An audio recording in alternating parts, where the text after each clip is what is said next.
तो हमने complex number देख लिए थे कल क्या होते हैं। अब हम कॉम्प्लेक्स नंबर की रिप्रेजेंटेशन किस किस 3 तरीक़ों से हो सकती है वो देखने वाले हैं। सबसे पहला है रेक्टेंगुलर फॉर्म, जो हमने डिस्कस किया था वो हमारा रेक्टेंगुलर फॉर्म ही होता है, जैसे कि z = x + i y। हमें पता है जहाँ पे भी आयोटा लगा हुआ हो उसको हम कॉम्प्लेक्स नंबर बोलते हैं। अगर ये इस फॉर्म में हो तो उसको उसकी रेक्टेंगुलर फॉर्म बोला जाएगा। यहाँ पे x और y क्या होते हैं, 1 2 3 या फ्रैक्शन या इंटीजर्स या कुछ भी फॉर्म में हो सकते हैं। ठीक है जी। नेक्स्ट है हमारा पोलर फॉर्म। पोलर फॉर्म क्या होती है, जब हम किसी भी कॉम्प्लेक्स नंबर को उसके एंगल्स और आर की टर्म्स में लिखा जाए। यहाँ पे आर से मतलब है हमारा मॉड्यूलस, एंड एंगल यानी कि थीटा जो है उसको हम बोलते हैं आर्ग्यूमेंट या एम्पलीट्यूड। ठीक है जी। आर और एम्पलीट्यूड की वैल्यूज़ क्या होती हैं, are = √x² + y² and theta = tan−1y/x। ठीक है जी। यहाँ पे x और y की वैल्यू हम जो भी आपके पास कॉम्प्लेक्स नंबर दिया हो रखा हो सकता है, जैसे कि एग्जांपल ले लेते हैं z = 4 + 4 आयोटा। तो यहाँ पे आपका 4 जो है वो x है। x की वैल्यू देखो ना, हम इन दोनों को अगर कंपेयर कर देंगे, रियल पार्ट के इक्वल, इमेजिनरी पार्ट के इक्वल, तो r की वैल्यू फाइंड आउट करने के लिए हमें x चाहिए।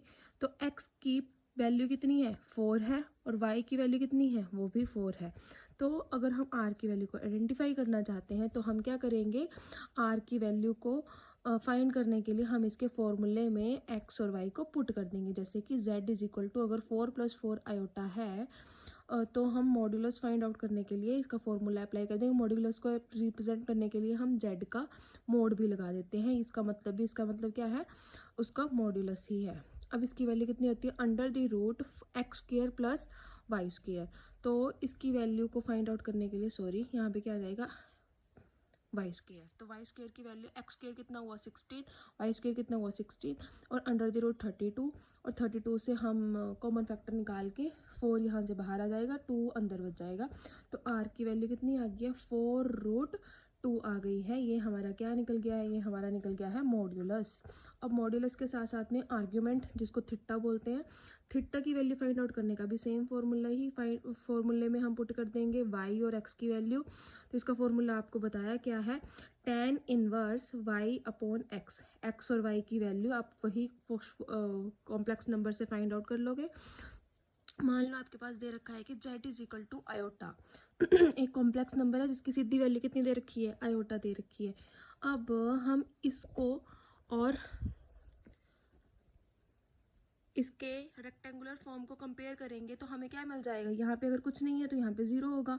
अब रियल पार्ट के इक्वल रखेंगे तो x की वैल्यू कितनी आ गई बच्चों, 0, और y की वैल्यू कितनी आ जाएगी, यहाँ पे y 1 है और यहाँ पे y कितना है, मतलब आयोटा के साथ y प्रेजेंट है, तो y की वैल्यू कितनी होगी बच्चों, 1 होगी। आप फॉर्मूले में पुट कर देते हैं, आर्ग्यूमेंट ऑफ z यानी कि थीटा = tan−1 y/x। y की वैल्यू वही 1 आ गई है, x की वैल्यू 0 आ गई है। ठीक है जी। अब 1/0 क्या होता है, इन्फिनिटी होता है, मतलब हम उसको डिफाइन ही नहीं कर सकते, इनफाइनाइट टर्म है वो एक।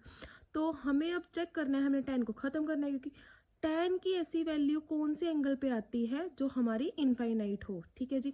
अब वो 90 डिग्री पे आती है, तो हम पाई इनफाइनाइट की जगह क्या लिख सकते हैं, tan 90 डिग्री लिख सकते हैं। अब अगर हम इसमें tan इनवर्स के साथ में tan मल्टीप्लाई करें तो tan से tan कैंसिल आउट हो जाएगा, और यहाँ पे क्या बच जाएगा आपका 90 डिग्री। तो हमें एंगल कितना मिल गया है हमारा, 90 डिग्री। ये हमारा क्या है, एम्पलीट्यूड भी है और आर्ग्यूमेंट भी है।